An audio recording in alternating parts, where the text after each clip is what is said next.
Welcome to The Explainer. Today, we are jumping right into a seriously fascinating hypothesis. We're trying to track down the exact geographic, biological, and archaeological coordinates of Taka, Hara. That's the legendary origin point of the Kol Ao. Now, for centuries, people have read these ancient creation texts as, pure symbolism or just poetic imagination. But what if we've been looking at them with completely the wrong lens? I really want to start by posing a pretty paradigm-shifting question to you. What if ancient myths were actually literal geological records? I mean, think about it for a second. Before we had written language, how would a civilization pass down the memory of catastrophic climate shifts, or massive changes in sea levels, or even the birth of entirely new land masses? Well, they would encode those huge physical events right into their most profound origin stories. And this brings us to a really groundbreaking academic framework known as physical history. Now, this isn't about subjective literary interpretation at all. Physical history is a rigorous scientific approach where we reinterpret ancient texts as literal, objective records of geological, archaeological, and environmental facts. And when we actually apply this scientific lens, the mythical realm of Taka Hara totally stops being some mystical place up in the clouds. Instead, it zeroes in on one very real, extremely specific physical coordinate. Okay, let's dive into our roadmap. To see if Taka Hara is actually Iki Island in the Genkai Sea, we're going to look at four main scientific pillars today. Number 1, the geological canvas. Number 2, the biological record. Number 3, the archaeological proof. And finally, number 4, the cultural legacy. All right, starting right off with Pillar 1, the geological canvas, and how this island was actually forged. So, let's rewind to the last glacial period, about 18,000 years ago. Back then, sea levels were vastly lower. The area that we now know as the Genkai Sea, it was just a massive, continuous landmass. Iki wasn't an island at all. It was basically just a piece of this sprawling plain. But then, as the planet rapidly warmed, the ice melted, and this massive post-glacial sea level rise just flooded those lower plains, turning them straight into a sea. The highest flat plateaus were suddenly isolated, completely surrounded by water. This actual physical event perfectly, literally mirrors the ancient creation myths of land being extracted and solidifying from the churning sea. Now, let's talk about the language they use to describe this place. In our modern understanding, the word Ama is usually translated as the sky or the heavens, but actually, scratch that. In the ancient vocabulary of this specific region, the word for the space above your head was Sora. Ama actually meant the sea. So when we correct that linguistic shift, Taka Hara absolutely does not mean the high plane of heaven. Geographically and literally, it translates to the high plane of the sea. And you know what's incredible? This geographic description hits the nail on the head when we look at Iki Island. Roughly 80% of the island is a flat plateau, sitting just under 100 meters in elevation. So it is quite literally a high plain sitting right smack in the middle of the sea. Plus, Iki is made of incredibly hard, dark basalt rock. Back when the sea levels first dropped during the Ice Age, those sheer basalt cliffs would have looked exactly like massive stone pillars rising up from the ocean floor. The island essentially served as a physical and astronomical pillar. It was this stable, flat platform for observing the stars, tracking the moon, and calculating the calendar. Moving right along to Pillar 2, the biological record and the core lineage. This is absolutely wild. Even today, remarkably, roughly 35% of modern men in this region still carry the ancient haplogroup D1A2A lineage. That is an incredibly rare, deeply ancient biological signature that traces back an astonishing 35,000 years. It's literally one of the oldest human lineages to migrate out of Africa. But that begs the question, right? How on earth did it survive here, so incredibly pure and undiluted, while other populations were shifting and clashing all over the place? Well, the answer comes down to the extreme geographical isolation of the Genkai Sea. Iki Island essentially functioned as an impenetrable biological fortress. You see, while the mainland was dealing with constant waves of conflict and population displacement, Iki's separation by the ocean protected this ancient, peaceful lineage. This isolation completely preserved the unbroken D1A2A DNA, which actually forms the fundamental biological foundation of the Kadashi or Ao. And because this lineage is so astonishingly ancient, it entirely predates the very concept of family names. It perfectly explains why the core lineage of the Kadashi or Ao has maintained a strict, unbroken descent without ever needing a surname. It's a practice perfectly preserved from millennia ago. All right, Pillar 3, the archaeological proof. Let's look at this thriving capital. The Earth itself gives us an absolute abundance of proof here. We can literally track the physical footprint of the Ko/O lineage through 3 distinct steps. First up, the arrival and perfection of highly advanced agriculture, specifically rice cultivation, right there on Iki. That created a massive economic surplus, which paved the way for Step 2, the rapid establishment of the Harunotsuji capital. This was a hugely bustling center of power and trade. And Step 3, the creation of the region's absolute oldest urn burials, which was a highly specific cultural marker of their ruling class. Now, what's really mind-blowing here is the sheer scale of what they built at the Harunotsuji ruins. We are not talking about some simple fishing village here.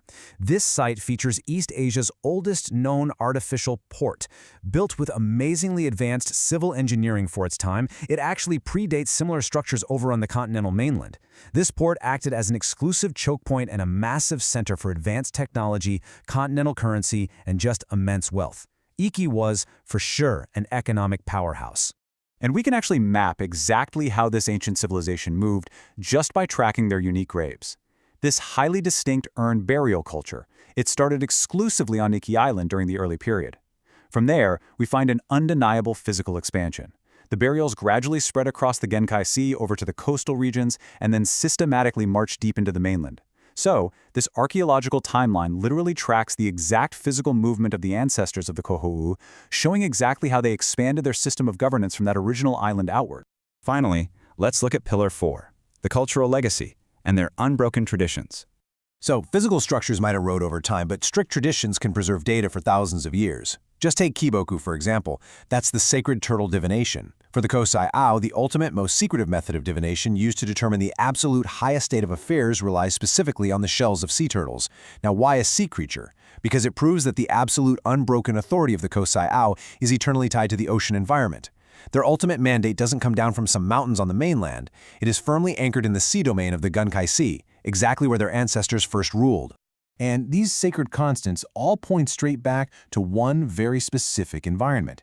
Take the exclusive maintenance of the incredibly complex Iki Kagura dances, which are performed only by highly ranked priests, or the sophisticated tradition of moon reading, absolutely essential for maritime astronomy, for calculating tides, and making calendars. Those are skills born on an island totally dependent on the sea. Even the strict reliance on subtropical ajimasa, or palm leaves, for the most crucial and sacred rites of the Kanu. Those plants only grow in the warm ocean climates near Iki, definitely not in the cold interior of the mainland. Every single sacred tradition remembers the island. Let's bring this all together now. The convergence of evidence, the ultimate origin point. So, as we've seen, all 4 of these pillars independently verify each other. 1, the geological creation of the island via sea level rise completely matches the myth. 2, the biological preservation of that core D1A2A lineage explicitly requires the isolation of the Genkai Sea. 3, the archaeological footprint at Harunotsuji proves an unmatched center of wealth and trade existed right there. And 4, the cultural constants, from Kiboku to the Ajimasa leaves, demand an ocean-bound, subtropical origin. So, what does this all mean? When all this data is integrated, Taka Amahara stops being a metaphor. It is firmly and undeniably anchored as Iki Island in the Genkai Sea.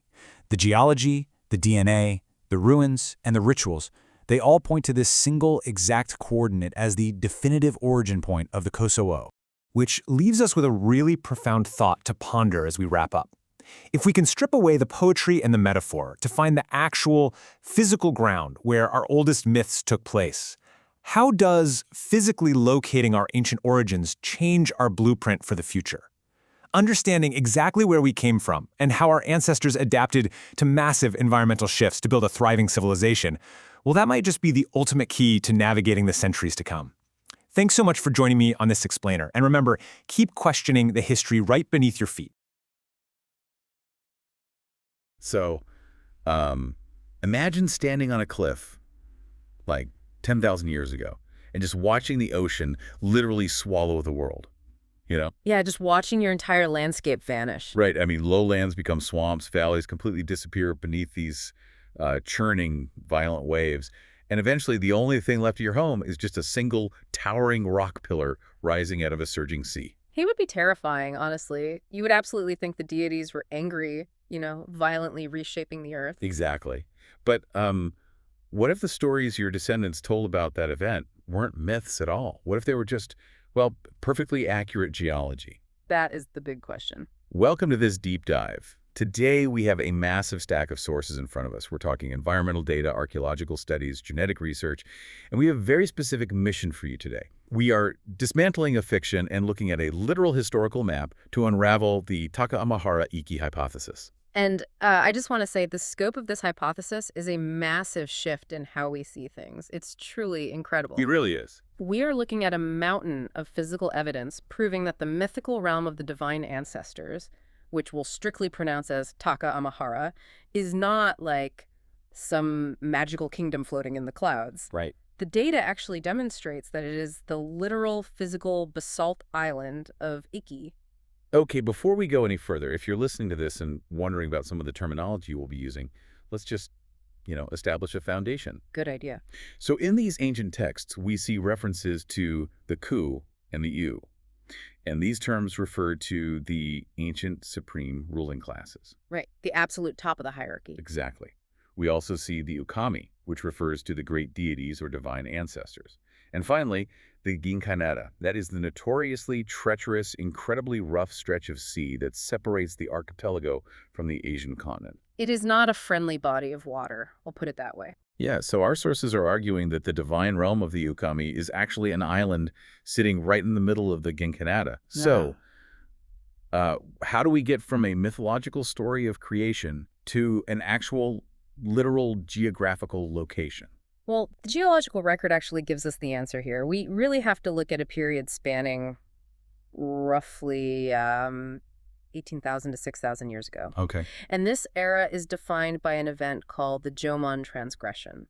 So during the peak of the last ice age, global sea levels were about 120 meters lower than they are today. Wow, 120 meters. Yeah, it's a massive difference. So because of that, the island of Iki didn't actually exist as a separate landmass yet. It was just a vast, continuous, highly elevated plain that was connected directly to the mainland. Meaning you could theoretically just lace up your boots and walk right across what is now the ocean floor. The ancient peoples certainly did. But then a period of rapid global warming kicked in, and that initiated massive glacial melting. Right, the sea levels rise.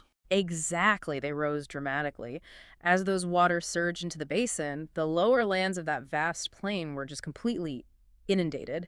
They turned into massive swamps and coastal lagoons before sinking completely beneath the waves. He's totally swallowed up. Yeah. And the only landmass that remained standing above this chaotic water was the highest central plateau. And that became utterly isolated in the sea. Okay, this connects directly to the ancient creation myths in the sources, right? Yeah. Because there is that really famous story of the ukami standing above the waters, stirring the ocean with a jeweled spear. Yes, the churning of the sea. And as they lift the spear, the salt drifts down, coagulates, and forms an island. For centuries, we've read that as magic, but you're saying it's, observation. I am. The physical history aligns perfectly with that narrative. I mean, think about it. When the ocean swallows the lowlands, the land gets physically separated. A high plateau emerges from the churning, muddy waters as an isolated island. It's an eyewitness account. Exactly. The myth is an eyewitness account of the land being swallowed by the sea. It was passed down by the survivors who watched it happen from the highest point. Okay, I'm following the geology, but I have a major point of confusion when it comes to the language here. Sure. Because when modern people, maybe even you listening right now, hear the word ama in Taka Amahara, they immediately think of the sky or the heavens. Right, the celestial realm. Yeah. So how does a physical island in the ocean translate to a kingdom in the sky? Make that make sense. Well, the linguistic evolution is really where all that confusion starts. Because in the ancient original language of that specific era, the word for the physical space above your head was actually sora. Oh, interesting. Yeah. The word ama strictly and consistently referred to the sea. We also have to look at the topography of Iki itself. It is fundamentally a massive, flat basalt plateau. Right. Its highest peak, which is Takanatsuji, is only 213 meters high. So the vast majority of the island is incredibly flat. Wait, so if we translate Taka Amahara using those ancient original definitions. It literally translates to a high, flat plain in the sea. Wow. That is exactly what it is. It's a perfect topographical description of Iki, the association of Ama with the heavenly celestial sky. that came much later. Right. It was essentially an abstract concept brought over by continental cultures, cultures who tied political authority to a divine mandate from the heavens. But originally, the people were simply describing their home, a high, flat plain surrounded by water. Okay, think about it from the perspective of an ancient sailor navigating the Genkanata. You're out there, you look across the treacherous water right through the heavy coastal fog, and you see this massive, flat mesa rising straight out of the mist. It would look enormous. Yeah, from your vantage point in a small vessel, that high rock essentially is the sky meeting the sea. It's the highest, most imposing thing around. And that actually brings up another highly specific visual from our sources. The ancient texts uniquely refer to Iki as Ameno Hitotsubashira, which translates to a single pillar. And geology, once again, explains that terminology perfectly. Because of that rapid 120-meter drop to the ocean floor, Iki is completely surrounded by sheer, dramatic basalt cliffs. Right, it's volcanic. Exactly. And when basalt lava cools, it often fractures into these hexagonal columns. It's a process called columnar jointing. Oh, like a honeycomb structure of rock. So as the sea levels rose around it, the distinctive vertical fracturing of the rock made the entire island look exactly like a giant, singular stone pillar rising straight up from the depths. It's a beacon. It served as a massive, unmistakable fixed beacon for navigation. Okay, but living on a sheer rock pillar, rising out of a cataclysmic flood, I mean, that is an incredible survival story. It really is. But a survival story doesn't automatically build an empire. Like, a rock doesn't feed you. Very true. So how did the inhabitants of this specific island transition from just surviving a flood to becoming the wealthy, powerful Ku-and-O described in the texts? Geography provided an immense economic advantage. Iki sits perfectly in the center of the Genkainada. And because those waters are incredibly dangerous, navigating them requires specific knowledge and safe waypoints. By sitting right in the center of the safest crossing route, the people of Iki controlled the ultimate geographical choke point. They essentially set up the ancient world's most lucrative and unavoidable toll booth. That's a great way to put it. And the archaeological evidence for this wealth is staggering, specifically at the Hara ruins on Iki. We are looking at the oldest artificial boat dock in East Asia, dating back to around the 2nd century BC. Wait, hold on. I need to understand the mechanics of this. Yeah. Iki is surrounded by jagged basalt cliffs. Yeah. How on earth are ancient people building an artificial commercial-scale dock on solid volcanic rock in the 2nd century BC? It required highly advanced civil engineering. They didn't just, find a nice sandy beach. Right. They utilized the natural inlets carved by the sea, but then they actively excavated the basalt and constructed massive stone breakwaters to calm the tidal forces. Oh, wow. Yeah, this allowed multiple large trading vessels to dock simultaneously, regardless of what the tide was doing. It was a highly organized international distribution center. That's incredible. Excavations there have uncovered continental wuzu coins and exquisite bronze mirrors. Luxury goods. Exactly. These items were the ultimate status symbols of the ancient world. So the wealth flowing through that specific choke point gave the rulers of Iki incredible political and economic leverage. But relying entirely on international trade is a massive vulnerability, isn't it? Oh, absolutely. Because if the fierce storms of the Genkanata shut down shipping for months, an island built entirely on trade would just starve to death. I mean, you can't eat bronze mirrors. No, you definitely cannot. They needed an internal caloric engine to survive and project power. But earlier you said Iki is a solid basalt rock. How do you grow a surplus of food on a flat volcanic stone?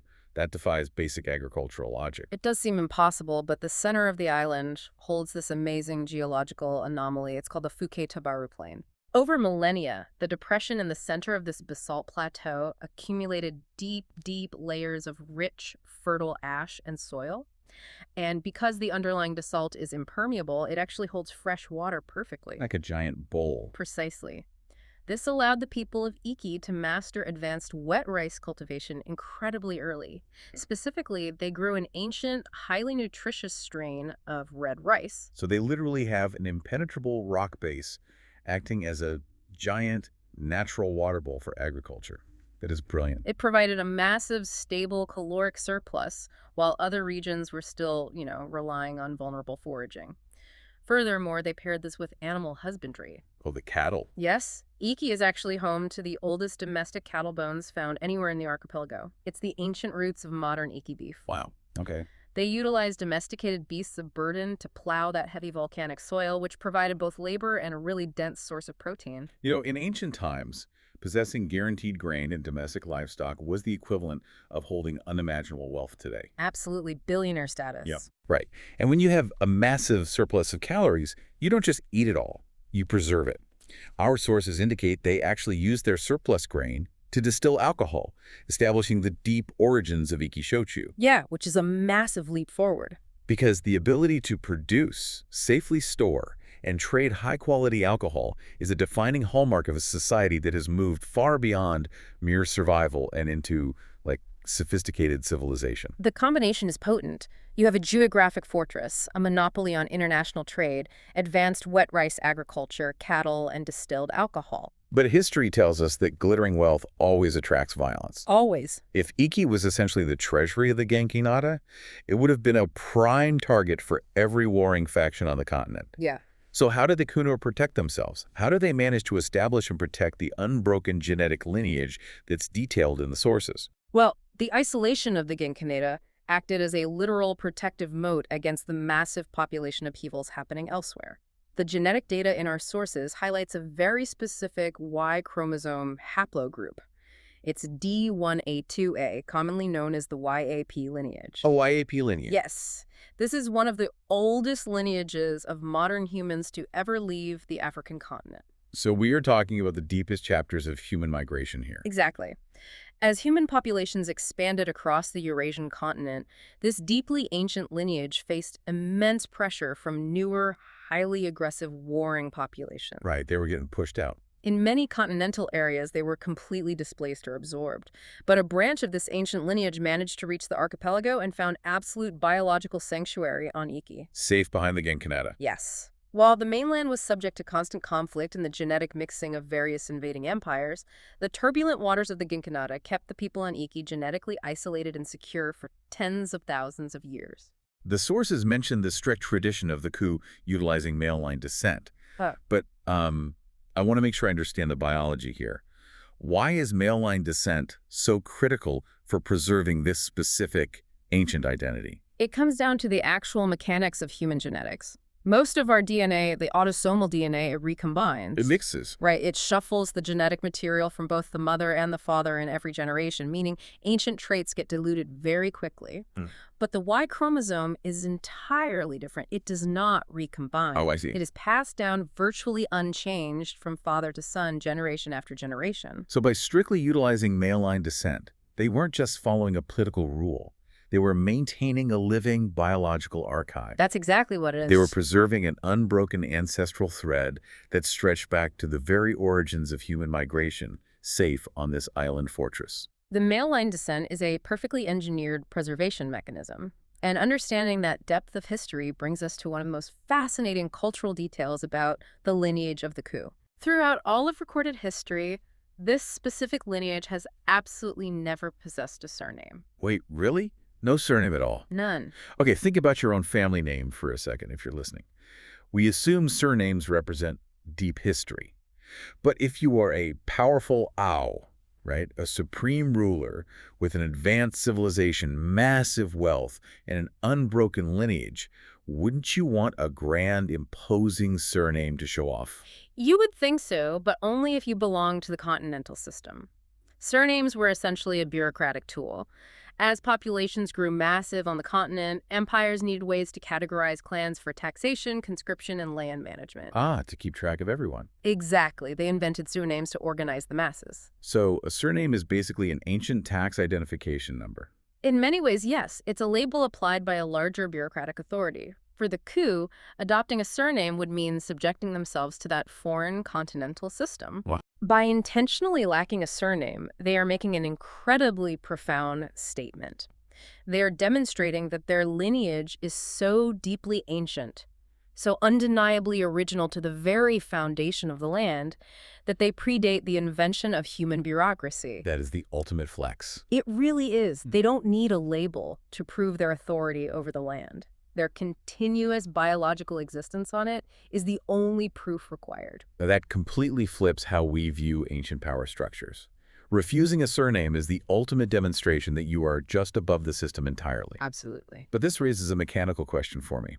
We are talking about preserving a specific identity, a specific geographical origin on a basalt island over thousands and thousands of years, long before any written language existed to record it. Right. How did the Ku and the Ukami ensure their descendants remembered exactly where they came from? Well, human memory is fragile. Stories told around a fire, they shift, they adapt, and they change over a few generations. In a game of telephone. Exactly. So to preserve a memory in a pre-literate society, you cannot rely on oral storytelling alone. You must lock the memory into strict, physical, unchanging rituals. You basically create a geographical watermark. A geographical watermark. Yeah. Okay, the sources outline some highly specific rituals that act exactly like that. Let's look at Kiboku. Yes, the turtle divination. Right, this is described as one of the most sacred foundational rites used to determine the legitimacy of the Ku. They scorch turtle shells over a fire and read the resulting cracks. But the critical detail is the material. They strictly require green sea turtles. And that biological requirement reveals the historical truth. Later historical narratives often try to position the central authority as originating in the inland mountainous regions. Yeah. But if the Ukami were an inland mountain-dwelling power, relying on green sea turtles for your most sacred legitimacy ritual is a logical impossibility. Right, you don't build your foundational religious rite around an animal you have never seen and cannot access. Exactly. The required use of green sea turtles only makes sense if the true original landscape of the Ukami was the marine environment of the Genkai Nara. The Kiboku ritual is a fossilized memory of their maritime origins, physically encoded right into the succession process. It is an ancient biological signature, and it actually goes beyond marine life into highly specific botany.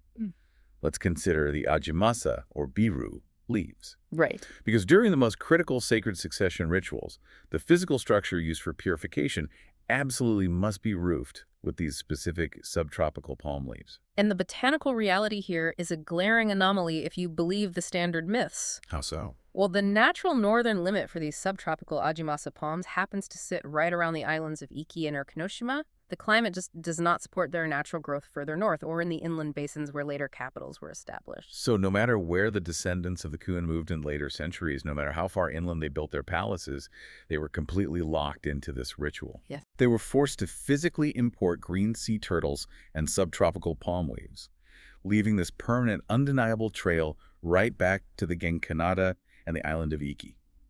They were essentially forcing every generation to physically reenact their original island environment. It's a phenomenal display of institutional memory preservation.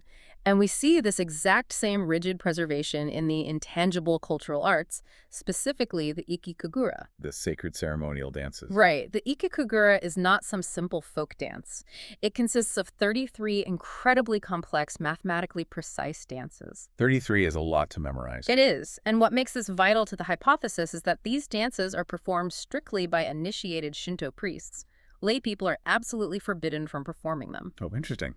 This intense level of strict control, combined with the massive diversity of the 33 distinct dances, these are classic anthropological markers of a cultural origin site. Traditions are always the most diverse and the most fiercely guarded at their geographical source. Wow. Okay, the sources provide one final, undeniable environmental match. The ancient myths describe a sacred location called YAmatu, which translates to the village of hot water and rocks, where the divine ancestors bathed and originated. Right, and if you examine the physical geography of Iki today, you will find Yumoto Onsen. The hot springs. But this is not a standard hot spring. It is geologically unique, famous for its highly concentrated, intensely iron-rich waters. The water literally oxidizes and turns the surrounding basalt rocks a deep, rusty red. So when the ancient texts are describing the fiery, almost bloody birth of the Ukami among the boiling hot rocks, they aren't writing fantasy. They're literally just describing the visual geological reality of Yumoto Onsen on Iki. Exactly. They disguise a perfectly accurate physical description as a divine mythological event. When you stack the physical evidence, the conclusion is overwhelmingly clear. We have the geological reality of the rising seas isolating a basalt plateau. We have the sheer physical existence of the Hara Natsuji dock controlling the Genkanada trade. We have the deep genetic isolation of the ancient YAP lineage. And we have these highly specific botanical, marine, and geological rituals acting as a permanent memory lock. It is a staggering amount of proof. What these sources are meticulously proving is that Taka Amahara isn't a fairy tale kingdom in the sky. No. It is the solid volcanic plateau of Iki, anchoring the turbulent waters of the Genkanata. The Taka Amahara Iki hypothesis forces a complete paradigm shift in how we read ancient texts. It really does. When we strip away the mystical interpretations and the celestial metaphors added by later continental influences, we uncover a reality that is far more impressive than magic. We uncover fiercely intelligent, practical human beings. We find our ancestors meticulously recording massive global climate change. We find them engineering vital trade routes, mastering volcanic agriculture, and fiercely protecting their biological lineage. Yep. They encoded their exact physical history into rituals and narratives so perfectly constructed that we can decode their map thousands of years later. It makes you rethink the very foundation of what we call history. It takes these abstract floating concepts and grounds them in literal stone and seawater. So as we wrap up this deep dive into the sources, I want to leave you with a lingering thought to carry with you. Let's hear it. If the descent of the Ukami from Taka Amahara was actually a literal, perfectly accurate physical record of seafaring people surviving a massive flood, navigating the Genkanata, and preserving their ancient DNA on a basalt island, what other famous global myths are sitting on your bookshelf right now completely misunderstood, just waiting for you to read them as highly accurate geographical maps?